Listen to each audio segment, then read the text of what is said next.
மாணவ மாணவியர் அனைவருக்கும் வணக்கம். இந்த காணொளி பதிவில் 10ஆம் வகுப்பு கணித பாடம் பயிற்சி 2.7 8வது கணக்குரிய விடை என்ன செய்ய போகிறோம் அப்படின்னா பார்க்க போகிறோம்.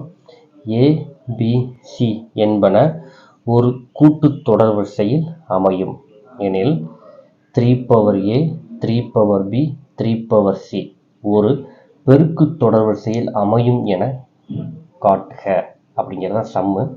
ஃபஸ்ட்டு சம்மில் என்ன கொடுத்துருக்காங்க அப்படின்னா இதில் ABC அப்படிங்கிறது எதில் அமையும் அவங்க சொல்லிட்டாங்க, கூட்டுத்தொடர் வரிசையில் அமையும் அவங்க சொல்லிட்டாங்க. சரிங்களா? அப்போ ஒரு கூட்டுத்தொடர் வரிசையில் ஒரு உறுப்பு இருக்கணும் அப்படின்னா அதனுடைய பொது வித்தியாசம் எப்படி இருக்கணும் அப்படின்னா சமமாக இருக்கும். அப்போ பொது வித்தியாசம் கண்டுபிடிக்கிறதுக்கு கூட்டுத்தொடர் வரிசைக்கு ஃபார்முலா என்னது அப்படின்னா ரெண்டாவது உறுப்புல இருந்து எதை கழிக்கணும், முதல் உறுப்பில் கழிக்கணும், மூணாவது உறுப்புல இருந்து ரெண்டாவது உறுப்பை கழிக்கணும்.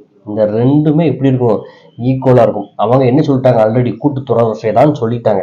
நம்ம அந்த ஈக்குவலாக இருக்கிற கண்டிஷனை எடுத்து பெருக்கு தொடர் வரிசையை நம்ம என்ன செய்ய போகிறோம் அப்படின்னா ப்ரூவ் பண்ண போகிறோம். இப்போ என்ன செய்ய போகிறோம், T2 minus T1 equal to T3 minus T2. சரிங்களா? இப்போ T2 அப்படிங்கிறது என்னது, B மைனஸ் T1 அப்படிங்கிறது என்னது அப்படின்னா A ஈக்குவல் டு T3 என்னது C மைனஸ் T2ங்கிறது என்னது B. இது அவங்க கூட்டுத்தொடர் வரிசைனே சொல்லிட்டாங்க. அதனுடைய பொது விகிதம் எப்படி இருக்கும் அப்படின்னா சமமாக இருக்கும். இதை நான் சமன்பாடு 1ன்னு எடுத்துருக்கேன். எடுத்துட்டு கணக்கில் என்ன கொடுத்துருக்காங்க, 3/A 3/B 3/C ஒரு பெருக்கு தொடர் வரிசையில் அமையும் ப்ரூவ் பண்ண போகிறோம். பெருக்கு தொடர் வரிசையில் அமையும்னா கண்டிஷன் என்னப்பா, அதனுடைய பொது விகிதம் சமமாக இருக்குன்னு நம்ம நிரூபிச்சிட்டோம் அப்படின்னா அது ஒரு பெருக்கு தொடர் வரிசையை நம்ம என்ன செஞ்சலாம் அப்படின்னா சொல்லிடலாம். இப்போ பொது விகிதம் கண்டுபிடிச்ச ஃபார்முலா என்னது அப்படின்னா பெருக்கு தொடர் வரிசைக்கு ரெண்டாவது உறுப்புல இருந்து முதல் உறுப்பை நம்ம என்ன செய்ய போறோம் அப்படின்னா வகுக்க போறோம். அப்போ R ஈக்குவல் டு ரெண்டாவது உறுப்பு என்னதுன்னு பாருங்க, அதாவது T2 பை T1. ரெண்டாவது உறுப்பு என்னது 3/B பை முதல் உறுப்பு என்னது 3/A. இப்போ பாருங்க, அடிமானம் 1 போல இருந்து வகுத்தல இருந்துச்சுன்னா அடுக்கு 2ஐ நம்ம என்ன செய்வோம் அப்படின்னா கழிப்போம். அப்போ இந்த 2 3க்கு ஒரு 3, இந்த அடுக்கு 2ஐயும் கழிச்சலாமா, அப்போ என்ன வரும் அப்படின்னா B மைனஸ் A அப்படின்னு நமக்கு வரும். அடுத்தது பாருங்க, அடுத்ததுக்கு பொது விகிதம் கண்டுபிடிக்கிறதுக்கு என்ன செய்வோம், மூன்றாவது உறுப்புல இருந்து ரெண்டாவது உறுப்பை வகுப்போம். அப்போ T3 பை T2.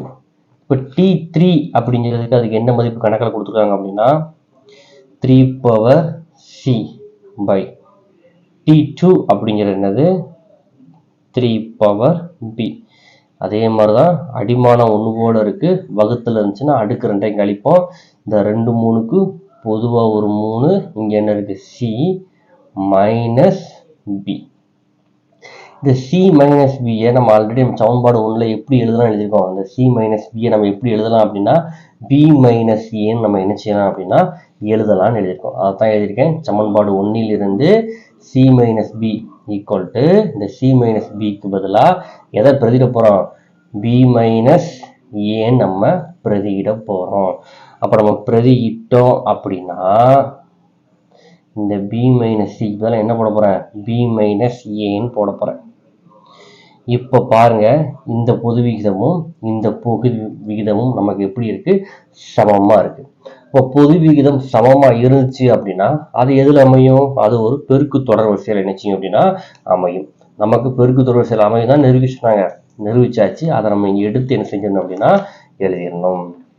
பொது விகிதம் சமமாக இருப்பதால் T2 by T1 equal to T3 by T2 equal to பொது விகிதம் என்னவா இருக்கு 3/B மைனஸ் A அப்படின்னு இருக்கு. எனவே கணக்கில் கொடுத்துருக்கிறது 3/A 3/B 3/C என்பது ஒரு பெருக்கு தொடர் வரிசையில் அமையும் அப்படின்னு நம்ம என்ன செஞ்சிட்டோம் அப்படின்னா நிரூபிச்சிட்டோம். ரொம்ப ஒரு ஈஸியான ஒரு சம்மு தான். இந்த சம்மு உங்களுக்கு புரிஞ்சிருக்கும் நம்புறேன். புரிஞ்சிருந்துச்சுன்னா வீடியோவுக்கு ஒரு லைக் பண்ணுங்க, நம்ம சேனலை உங்கள் நண்பர்களுக்கும் ஷேர் பண்ணுங்க. தேங்க்யூ ஃபார் வாட்சிங் ஸ்டூடெண்ட்ஸ்.